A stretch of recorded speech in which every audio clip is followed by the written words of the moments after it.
Assalamualaikum warahmatullahi wabarakatuh. Karena memang situasi di kampus dihentikan untuk kegiatan PBM, maka kegiatan PBM dilanjut dengan media online. Salah satunya kita gunakan video ini aja ya. Jadi Ibu akan menjelaskan materi tentang akuntansi aktiva tetap yang kemarin kita sudah didepresiasi. Sekarang dilanjut dengan penghentian aktiva tetap. Baik, Ibu langsung saja menjelaskan tentang penghentian aktiva tetap. Baik, sebagai berikut ya. Sekarang kita lanjut ke materi berikutnya. Dari akuntansi aktiva tetap minggu yang lalu, sekarang kita ke penghentian aktiva tetap. Penghentian aktiva tetap bisa diakhiri karena hal-hal berikut. Yang pertama, diakhiri dari pemakaian aktiva tetap dijadikan barang tak terpakai lagi. Yang kedua, dijual. Aktiva tetap dijual ke pihak lain. Ketiga, ditukarkan. Aktiva tetap ditukarkan dengan aktiva lain.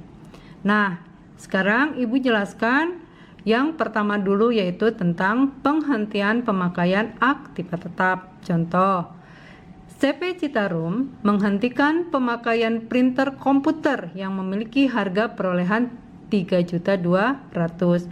Pada saat dihentikan, akumulasi depresiasi aktiva tetap juga berjumlah 3.200.000. Jadi, pada saat dibeli sebesar 3.200.000 dan berakhir 3.200.000, berarti ini tidak ada nilai sisa. Jadi tidak mengalami kerugian maupun keuntungan, sehingga di jurnalnya adalah sebagai berikut, yaitu mencatat penghentian pemakaian aktiva tetap tersebut adalah sebagai berikut: akumulasi depresiasi peralatan kantor 3.200.000, peralatan kantor 3.200.000.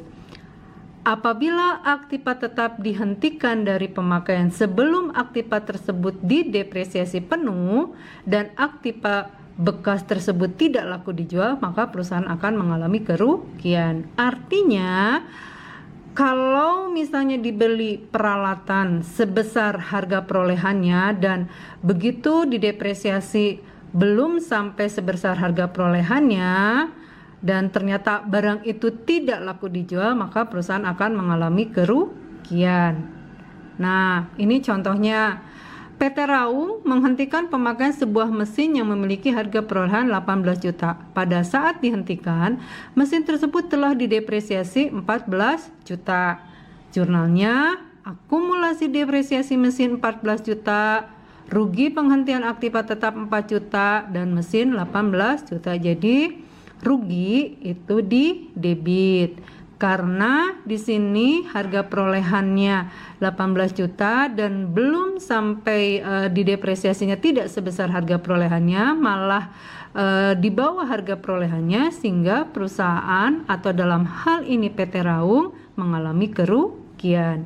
Itu berkaitan dengan penghentian. Sekarang Ibu lanjut dengan penjualan aktiva tetap. Apabila aktiva tetap dijual, maka nilai buku tersebut harus dibandingkan dengan hasil penjualan. Jadi kalian harus membandingkan antara nilai buku dengan nilai penjualan untuk melihat apakah perusahaan ini mengalami kerugian atau laba. Misalkan, perusahaan mendapatkan laba jika hasil penjualannya lebih tinggi dari nilai bukunya. Jadi kalau mau laba itu hasil penjualannya harus lebih besar dari nilai buku. Nah, sebaliknya perusahaan akan menderita rugi karena penjualannya lebih kecil daripada nilai bukunya. Untuk lebih jelasnya, ada contoh sebagai berikut. Pada tanggal 1 Juli 2014, CP Ciliwung menjual sebuah mobil dengan harga 16 juta. Mobil tersebut dibeli perusahaan dengan harga perolehan 60 juta. Dan sampai dengan tanggal 1 Januari 2014 telah didepresiasi sebesar 41 juta. Biaya depresiasi selama 6 bulan untuk tahun 2014 berjumlah 8 juta. Jurnal untuk mencatat biaya depresiasi tersebut dan untuk memutakhirkan akumulasi depresiasi sampai dengan tanggal 1 Juli 2014 adalah sebagai berikut. Sebelum ke jurnal, Ibu kasih penjelasan dulu bahwa di sini pada saat mobil itu dibeli adalah sebesar harga perolehan sebesar 60 juta. Nah, pada saat akan dijual, harga perolehan telah didepresiasi sebesar 41 juta. Itu pada sampai tanggal Januari 2014. Dan mobil tersebut dijual di pertengahan, yaitu di bulan Juli, sehingga masih ada depresiasi dari Januari sampai Juli, yaitu sebesar 8 juta. Nah, untuk lebih jelasnya bisa dilihat sebagai berikut. Pertama, kita depresiasi dulu untuk yang per setengah tahun, yaitu dari Januari sampai Juli, yaitu yang 8 juta. Akumulasi depresiasi mobil terhadap biaya depresiasi mobil terhadap akumulasi depresiasi mobil sebesar 8 juta.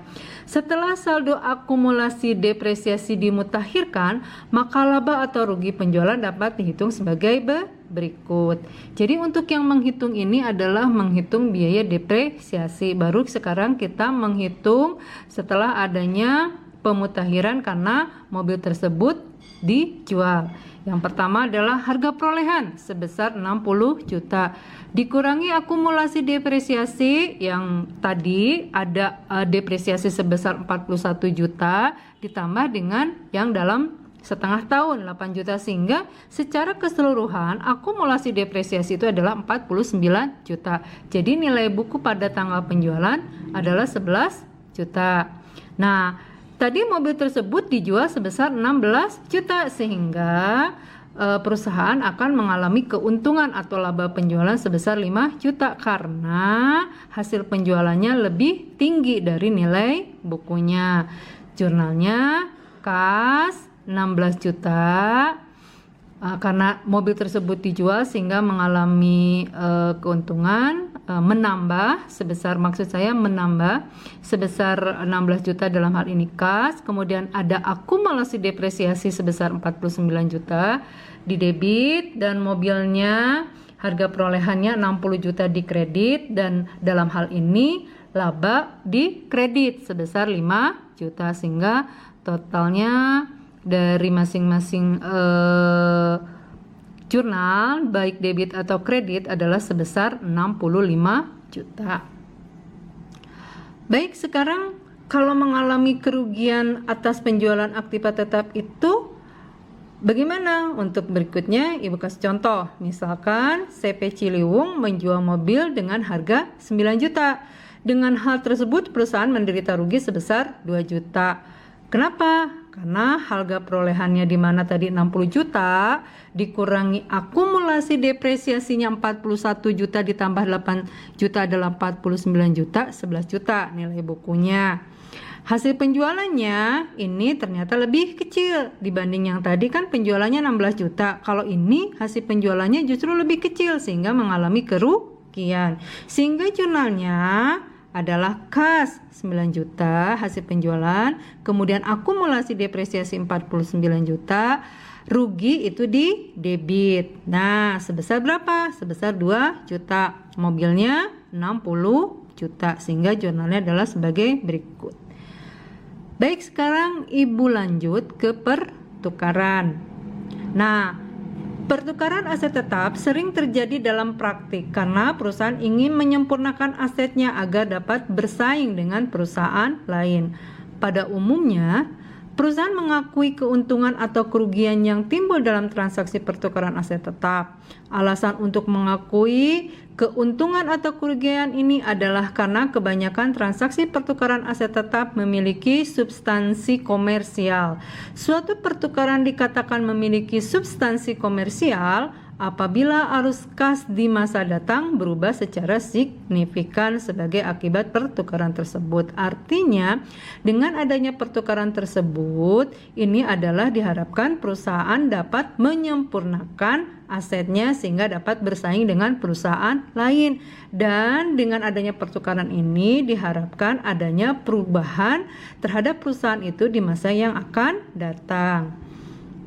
Nah, dua hal yang harus dihitung lebih dahulu untuk mencatat transaksi pertukaran aset tetap yang memiliki substansi komersial adalah yang pertama, menghitung biaya perolehan aset baru yang diterima dalam pertukaran. Jadi, pertama kita harus menghitung dulu biaya perolehan aset baru. Nah, yang kedua, menghitung laba atau rugi yang timbul dari transaksi pertukaran aset tersebut. Baik, sekarang perlakuan apabila terjadi kerugian. Untuk melukiskan suatu pertukaran yang mengakibatkan kerugian, misalkan PT Raja Wali menukarkan truk bekas ditambah sejumlah uang dengan mobil pick up. Jadi di sini PT Raja Wali akan membeli sebuah mobil pick up ditukar dengan truk bekas, di mana truk bekas memiliki nilai buku 420 juta. 420 juta itu adalah pengurangan dari biaya perolehan 640 juta maksud saya dikurangi akumulasi depresiasi sebesar 220 juta. Nah, nilai wajar truk di pasaran barang bekas tersebut adalah 260. Ternyata hanya dihargai sebesar 260 juta truk tersebut. Nah, untuk mendapatkan pick up, PT Raja Wali selain menyerahkan truk juga harus membayar tunai sebesar 170 juta. Nah, perhitungan biaya perolehan pick up yang dibuat oleh PT Raja Wali adalah sebagai berikut. Tadi kan dikatakan nilai wajar truk bekas itu adalah 260 juta. Kas yang dikeluarkannya adalah 170 juta. Biaya perolehan pick up adalah 430 juta. Jadi di pertukaran ini yang harus kalian lakukan adalah pertama-tama tadi dikatakan yang pertama kalian harus dulu menghitung biaya perolehan. Nah, seperti ini menghitung biaya perolehannya, nilai wajar ditambah dengan kas yang dikeluarkan sehingga biaya perolehan pick up adalah 430 juta. Baru sekarang itu kita menghitung pertukaran apakah akan mengalami kerugian atau keuntungan. Baik, kita hitung. Di sini akan mengalami sebesar 160 juta. Kenapa? Karena di sini kita lihat nilai bukunya berapa? 640 juta dikurangi 220 adalah 420 juta. Nilai wajar truk bekas adalah 260 juta sehingga mengalami kerugian sebesar 160 juta. Nah, jurnalnya pick up harganya 430 juta. Akumulasi depresiasi truk 220 juta. Kerugian pertukaran aset tetap 160 juta karena mengalami kerugian sehingga di debit. Truknya 640 juta. Kas 170 juta.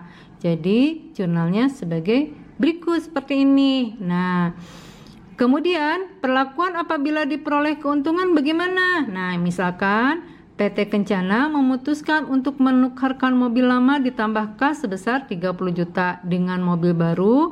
Nilai buku mobil lamanya adalah 120 juta, yaitu biaya perolehan dari 400 juta dikurangi depresiasi 280 juta. Jadi nilai wajar mobil lama, nah jadi 400 dikurangi 280 juta itu adalah 120 juta, di mana itu adalah nilai bukunya. Tetapi ternyata mobil itu dihargai sebesar 190 juta.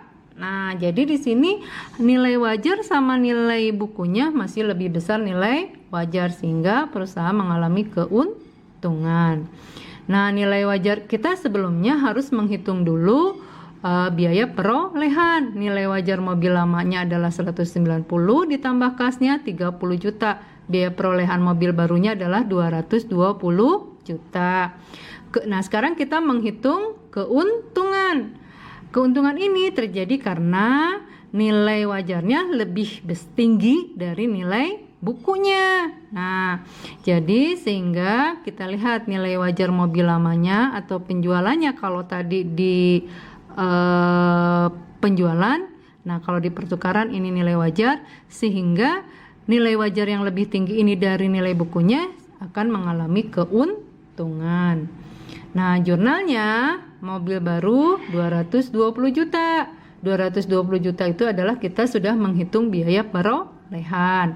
Kemudian akumulasi depresiasinya 280 juta, mobil lamanya 400 juta, keuntungan pertukaran 70 juta. Keuntungan itu maka dikredit dan kas 30 juta karena kita sudah mengeluarkan uang, sehingga di pertukaran ini kas di kredit, beda dari tadi yang di penjualan, kasnya di debit. Baik, demikian materi yang bisa Ibu sampaikan.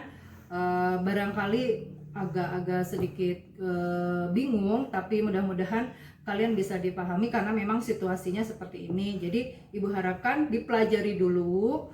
Kalaupun masih ada hal yang mau ingin kalian tanyakan, silahkan kalian tanyakan sekarang. Dipersilakan. Oh ya, untuk untuk supaya kalian lebih paham, nanti Ibu di chat di grup halaman berapa yang harus kalian kerjakan, dan sekarang juga kalian harus kirimkan lewat chat grup. Baik, demikian dari saya. Terima kasih. Assalamualaikum warahmatullahi wabarakatuh.